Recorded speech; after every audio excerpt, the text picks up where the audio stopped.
I'm going to give you a hypothetical situation, and I'm curious if what you would do. Hypothetical situation: you are on a Boeing 747, and you're just a passenger. You're just sitting there, and then all of a sudden, one of the people comes out, and they're like, "Oh my gosh, the captain and the co-captain fell asleep, and we can't wake them up. Does anybody know how to fly a plane?" Would you be able to hop into the pilot seat of a Boeing 747 and land it safely? All right. So the first one, I'm also probably asleep at this point.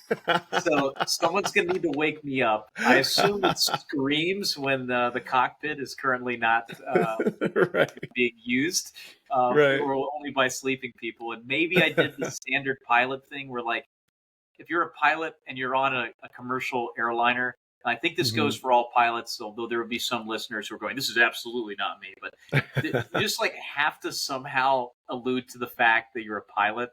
I don't know. I hate myself each time. But if there's like the noise that happens when the flaps move or Right, hydraulics are right. engaged, someone's going to go, "Oh, what was that? Is that concerning?" And then I'm Hmm. trying to fight it You're within. I'm like, like, no, no, well, I gotta do actually, this is the movement of this. Just being the worst ever. it. And I I'm like, get oh, it. I'm a pilot. So I actively challenge myself not to bring it up. I've been better.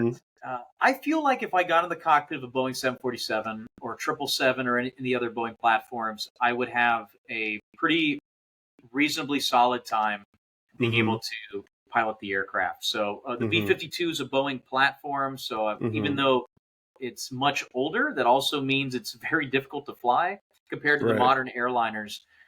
I think with my experience across different airplanes, even with a cockpit that I'm not necessarily familiar with, I'd be able to get in, aviate, navigate, communicate. Okay, So yeah, so I feel safe. I feel safe if I'm on a plane with you and you're like, I got it from here.